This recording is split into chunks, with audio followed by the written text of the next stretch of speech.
Hello friends, आज आपण आता ईटीचं नेक्स्ट लेक्चर स्टार्ट करत आहे. त्यामध्ये बघा 4.3 काय आहे कन्सेप्ट,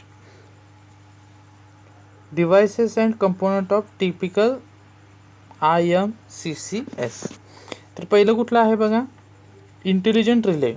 इंटेलिजंट रिलेमध्ये काय आहे पहा, the most common device in MCC is the motor starter, which comprises the intelligent overload relay contractor.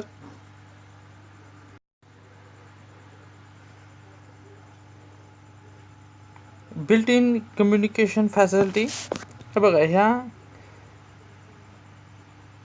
Components कोणते कोणते आहेत. क्वेश्चन नंबर 1 तुमच्यासाठी आहे. इंटेलिजंट रिलेमध्ये कंपोनंट कुठले कुठले आहेत बिल्ट इन. तर पहिलं काय आहे बघा, built in communication facility, input terminals, output terminals, status indicator, protective function, programmable parameters हे आहेत. आता फ्युजेस बघा, 2 number. A fusible disconnected switch is one type of device used to provide overcurrent protection. Properly sized fuse located in the switch open the circuit when overcurrent condition exists. म्हणजे काय, ओव्हरकरंट condition exist झाल्यानंतर काय केले जाते, fuse melt होते. Fuse काय होते, melt होते. त्याला काय म्हटलं जातं, फ्यूज म्हटलं जातं. तर fuse is the one shot device. Heat produced by overcurrent causes current carrying element to melt open, disconnect the load from the source voltage. Fuse used HRC type due to their advantages over the rewirable fuse. आता मला ही question number 2 तुम्ही सांगायचं आहे, what is the advantages of HRC type fuse over rewirable fuse. काय काय आहे बघा advantages, ते तुम्ही मला कमेंट बॉक्समध्ये 5 ॲडव्हान्टेजेस सांगायचे आहेत. किती ॲडव्हान्टेजेस सांगायचे आहेत, 5. पॉवर सिस्टीम बाय VK मेहताच्या बुकमध्ये सुद्धा आहे. हे VK मेहता चांगलं बुक आहे. आणि मित्रांनो, थोडेच दिवसात आपण हे चालू करणार आहे, most important MCQs topic wise. तुमच्या ह्या लेक्चरचा प्रतिसाद बघून तो करणार आहे.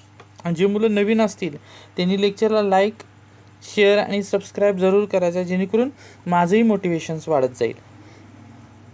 आता पुढं काय आहे बघा, non time delay fuse. Time delay fuse आहे, ह्यामध्ये हे पाहायचं आहे आपल्याला. त्यानंतर कंट्रोल डिव्हायसेस बघायचे आहेत, PLC बघायचं आहे, AC ड्राईव्ज बघायचे आहेत, पॉवर मॉनिटरिंग युनिट बघायचं आहे, नेटवर्क केबलिंग, सॉफ्टवेअर्स.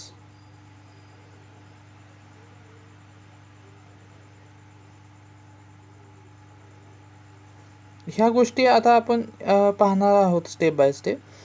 तर आता इथं बघा आपल्याला काय पाहायचं आहे,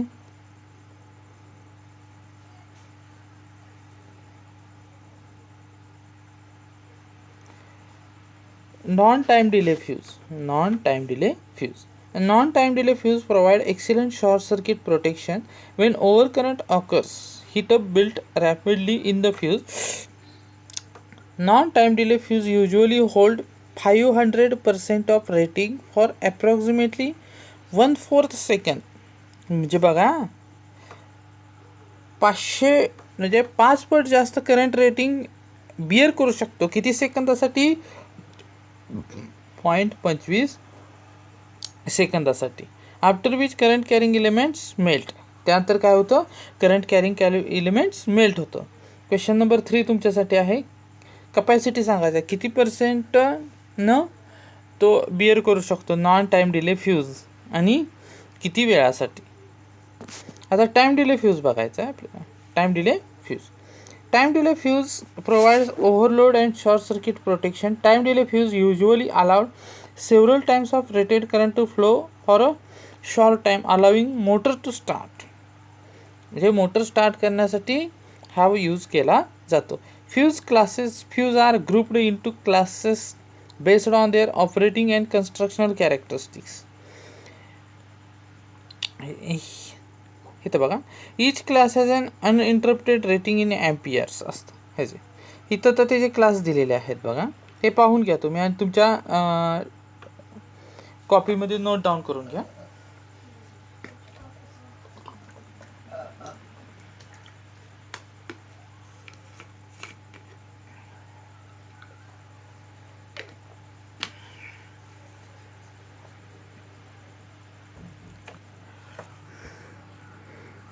आता बघा कंट्रोल डिव्हाइसमध्ये काय येतं, हा बराचसाच पार्ट जो आहे तो स्विच गिअरच्या रिलेटेड आहे. Switch gear and protection.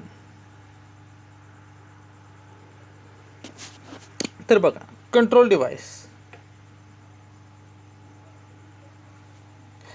डिव्हाइसमध्ये काय येतं, सर्किट ब्रेकर येतं, व्होल्टेज रेटिंग येतं, fault current, interrupted current rating, sensors, actuators, switches, push buttons, pneumatic valves, ह्या गोष्टी येतात. आता PLC जरा व्यवस्थित पाहणं गरजेचं आहे. This type is specialised computer used to control machine and process. It uses a programmable memory. काय या ठिकाणी programmable memory to store the instruction and specific function which include on-off control, timing, counting, sequence, calculating, data handling related to industrial process. PLC operate in real time, which means that even taking place in the field result corresponding operation occur with it. Machine that process thousands of items per second can be implemented by the PLC capability. बघा म्हणजे thousands of items त्यामध्ये control केले जातात एकाच मशीनमध्ये, त्यामुळे त्याला programmable logical controller use केलं जातं. आता तुमच्यासाठी क्वेश्चन आहे, मला PLCचे 4 ॲप्लिकेशन सांगायचे आहेत जे तुम्ही सर्च करणार आहात. कुठूनही करा, बुकमध्ये सर्च करा, इंटरनेट वापरा, बरेचसेच तुमच्याकडे ऑप्शन्स असतील, पण 5 ॲप्लिकेशन सेपरेट कमेंट बॉक्समध्ये तुम्ही मला देणार आहात. नेक्स्ट काय बघा, AC ड्राईव्ह.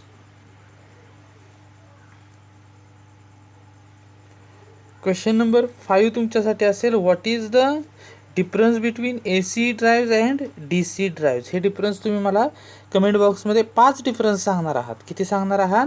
5 डिफरन्स सांगणार आहात. मग हे काय बघा AC ड्राईव्हमध्ये,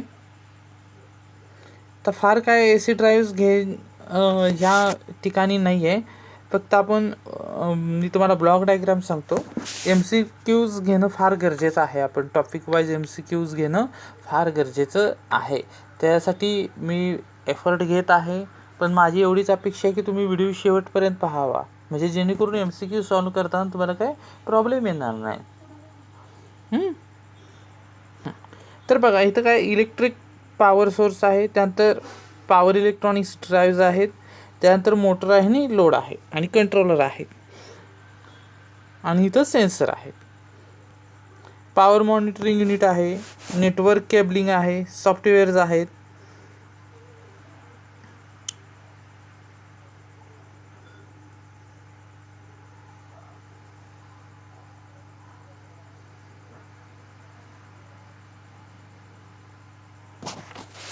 आता हे फीचर्स फार महत्त्वाचे आहेत. काय आहे, सॉफ्टवेअर यूज करण्यामागं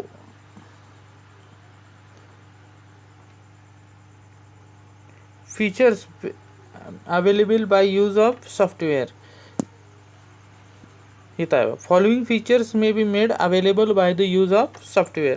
कुठले कुठले आहेत, रिअल टाईम डायनामिक मोटर्स आहे, एनहान्स द मोटरिंग आहे, अलाउ सिलेक्टेड रिस्पॉन्स आहे, अलर्ट यूजर्स आहे, alert user to cause trip और वॉर्निंग आहे, protective functions on the load आहे, गेट वॉर्निंग आहे, गॅदर डायनामिक लोड इन्फॉर्मेशन आहे, select the response of the protective device आहे, know the cause of tripping आहे, system operation आहे. हा question number 6 असेल तुमच्यासाठी.